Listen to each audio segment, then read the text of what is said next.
Have you ever wished that there was a way to stay up to date on the most important news that's impacting your investments in just a few minutes per week without all the fluff and the fear mongering and the endless detail about things that you honestly just don't care about?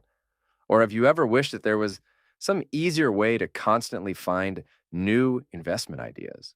That's what this series is for. But it's a pilot, so we're asking you to help us shape it into what's most useful for you.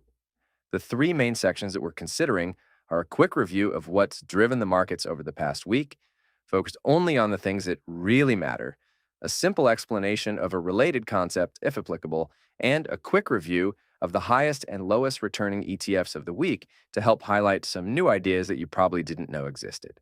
Normally, this should be around 5 or 10 minutes, but for this version, I'll start each section with a brief explanation of what my idea was for it, so you know what I'm at least going for. Most importantly, that should help you decide if it's something that you're actually interested in listening to or not. And for those who do listen, I'd also love if you could leave us a quick comment and let me know what you liked and didn't like about it so we can make future versions more useful for you going forward. With that out of the way, let's dive in. My thought on the news section was, well, to be honest, I'm an investment professional, and even I don't find most investment news to be useful. I don't want to see a million commercials and hear you repeat the same story about some random company's quarterly earnings a bunch of times. If I were an average investor, I just want somebody to tell me, is there anything that I really need to know? And can you make it 5 minutes or less? And then just let me move on with my day? That's what I would want if I were a regular investor. And to my knowledge, that doesn't exist anywhere. That's what this is designed to do. Because unlike the news, I'm not trying to kill time so you can watch more advertisements or scare you into staying engaged for hours. I'm just trying to fill a need that didn't seem like it was being filled by anybody else. And by the way, most weeks there isn't going to be that much going on that's going to impact your long term investment. So this section might often be pretty short. This is where the typical video would basically be starting. This week, two major things drove the market: the conflict in the Middle East and AI. With respect to the Middle East, the market continued to take a very, I would call it glass half full view of the conflict. And I think that's for one of three possible reasons, all of which have implications that will impact you and your investments well beyond this conflict. First, investors tend to ignore things that are just really hard to assess. This can be either positive or negative for the markets in the short term, but it often creates dislocations, which often create opportunities. Earlier in the year, we saw software companies sell off massively through fears about them being disrupted by AI. But it wasn't based on deep company by company analysis. It was more like, it's just too hard to determine which software companies will be disrupted and which ones won't, so let's just sell them all. And I thought at the time that created an interesting investment opportunity. But now it's working the opposite way. I think to some extent, the war in Iran is just too hard to predict, so the market has focused more on other things like AI. In my opinion, this is creating a risk that I think many investors are being complacent about because it is true, we don't know how this will end or when it will end. And if the Strait of Hormuz remains closed for much longer, it'll have pretty negative consequences for the global economy and earnings and thus stock prices. Yet investors seem to be just basically ignoring that risk.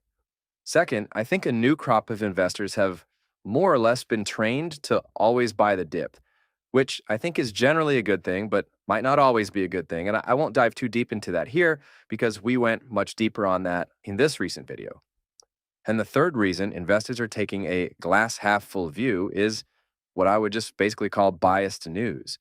In general, if you watch a left-leaning news channel and a right-leaning news channel, you'll often get very different versions of the same story. For people who lean far in one direction, it can be physically painful to listen to the other side's point of view. But I think if you want to be a good investor, you kind of have to. Well, or you could just subscribe and watch this video every week because I listen to all the different viewpoints and I'll give you the real unbiased version of what's actually going on. There's a key distinction.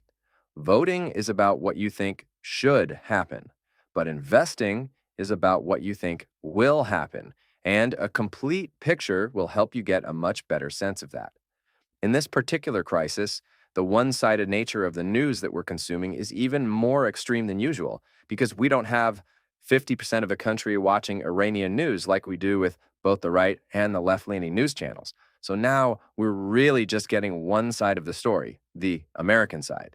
So investors have been really optimistic this week and the last couple of weeks because Trump has made it seem like we're close to a deal. But the Iranian side seems to be painting a pretty different picture. No one really knows for sure what will happen or when this will end, but that optimism on the American side is the main reason that energy stocks and oil prices went down this week, and it likely helps support the broader rise in the markets that you can see down there at the bottom. Now, why did emerging markets at the very bottom beat international and US stocks by so much this week? Well, that comes down to our second big driver of the markets, AI. And you can see there at the top, tech was the leading sector in the US by far, but yet US stocks lagged international and emerging markets more broadly. Now, at this point, some of you are probably thinking, wait, hold on a second. Aren't all the leading AI companies in the US? Nope, they're actually not. And that brings us to the second section, which may be there some weeks and not others. The idea here is to take an extra, maybe 1 to 3 minutes, explaining a concept in the news a little bit deeper so that you can sound smart with your friends and become a better investor, of course. This could be something like, why does the Strait of Hormuz matter so much? Or context around whatever people are afraid of or excited about that week. Something that I think is likely to come up in conversation among people who don't talk about investing all the time for a living. So you might want to have enough background in it to at least sound smart in those conversations. This week, we'll talk about memory chips. AI has been evolving rapidly, and we keep running into different bottlenecks and shortages along the way. At first, it was NVIDIA's GPU chips, which are crucial for training new AI models. But right now, it's memory chips, which are important for inference, aka actually using the models. The three main memory chip companies are Micron in the US and Samsung and SK Hynix in South Korea. Hence why emerging markets did so well this week, because South Korea is an emerging market. And by the way, the emerging markets index more broadly is up over 25% already this year. It takes years and billions of dollars to get a new fab up and running. A fab is a factory that makes semiconductors, aka chips. So these companies haven't been able to meet the rapid spike in demand for memory chips, which is allowing them to double their prices quarterly right now. Think about that in terms of something that you need to buy. Imagine your toilet paper was $33. The next time you went to buy it, it was $66. The next time it was $132. You'd be like, hey man, what the heck? But unlike toilet paper, there are only three main companies that produce these memory chips, and there's been a massive uptick in demand for them. I'd hate to think what would have to happen to cause a massive uptick in demand for toilet paper. The shortage has not only led to big price increases, which are great for the memory chip makers, but it's also leading them to shift their sales to where they can make the most profit, which is generally the hyperscalers building data centers, not the makers of consumer electronics like cell phones and laptops. That's why some of the prices of those items have gone up this year, and also why I bought a new phone a few months ago because I was afraid that this might happen. It's also the main reason why the Korean stock market is up over 3x in the past year, because those two stocks, SK Hynix and Samsung, make up more than 50% of the index. But neither Korean stocks, nor tech, nor semiconductors were the leading area of the market this week. And that's the focus of our third proposed section. This section is an idea that I have for our audience who are more interested in active investing, or who are at least just generally curious. I created a list of all of the ETFs that are traded in the US, over 5,000 of them, and my plan is to highlight the highest and lowest returning ones each week. What do they do? What do they own? And why the heck are they up or down so much? These aren't going to be investment recommendations or super deep fund reviews, but they will likely highlight some interesting investment ideas that you've probably never heard before.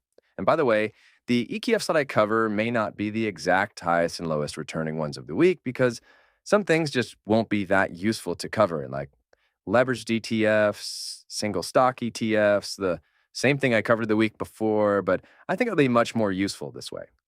Let's start with the lowest returning ETF so we can end on a high note. The winner, or I guess loser, depending on how you look at it, was QIS, the Simplify Multi QIS Alternative ETF, which is down 12.5% this week. Now, you may be asking yourself, what the heck is that? Which is exactly what I asked myself when I first saw this. Well, it seeks positive absolute returns by investing in a diversified portfolio of quantitative strategies meant to offer an uncorrelated positive source of returns. Okay.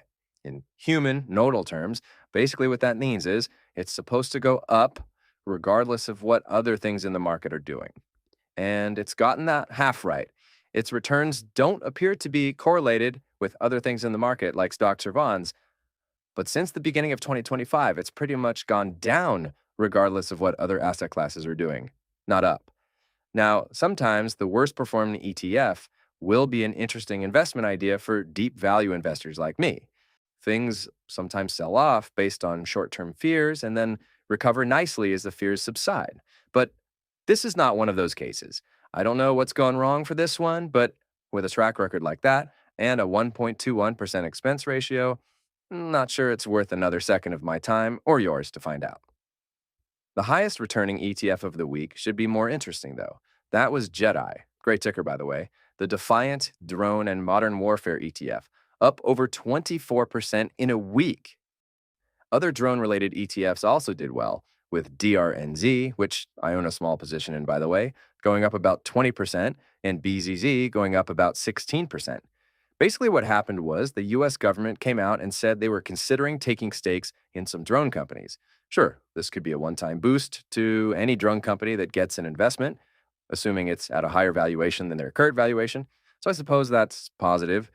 But the real change here, in my opinion, is the potential for more defense spending to go toward drones in the future. This is why I bought DRNZ back in March. Now, clearly I picked the wrong drones ETF, at least so far, because JEDI and Blue has trounced DRNZ and Purple. There are more drones ETFs out there, by the way, but I just picked the three with the highest returns this week. If you want to find out the others, you can do it pretty easily. I kind of feel dumb because we even have the CEO of Defiance on our channel once. But I chose DRMZ because it's more global, and I think that global defense spending is likely to involve a lot more drones going forward. This week, it just happened to be US companies that rallied the most because of the Pentagon's announcement. But in the long run, I think this could be a global phenomenon. Have you noticed how Ukraine has been able to hold off the much more powerful military of Russia? Have you noticed how the US has been unable to force the Strait of Hormuz back open? A key reason for both of those is drones. They're significantly cheaper to produce, no humans are inside of them, so there's no one to shoot down, and it's not that easy for conventional weapons to take them out because they can be launched in swarms of hundreds at a time. I'm certainly not making any investment recommendations here, and nothing on this channel should be taken as financial advice. But that's the gist of why drone stocks were up so much this week and why I own some shares of a drones ETF myself. And that's the end of section 3. And normally that would be the end of the video. But today, this is the most important part. We need your help to make this as useful as possible for you. So leave us a comment and let us know your thoughts. What did you like? What didn't you like? Is this something that you'd want to watch every week? Or if not, what would you change about it? Is weekly even the right frequency, or would something less often be better? Are the sections about the right length of time and amount of depth that you would want, or should they be longer or shorter or deeper or more high level? Which sections were the most and least useful, and which one would make the least useful ones better, or even the most useful ones better? What can we do to make this more useful for you? Our plan is to try this out for a couple of weeks, making tweaks each time based on your feedback. And if it catches on, we'll keep doing it. If not, we'll probably stop.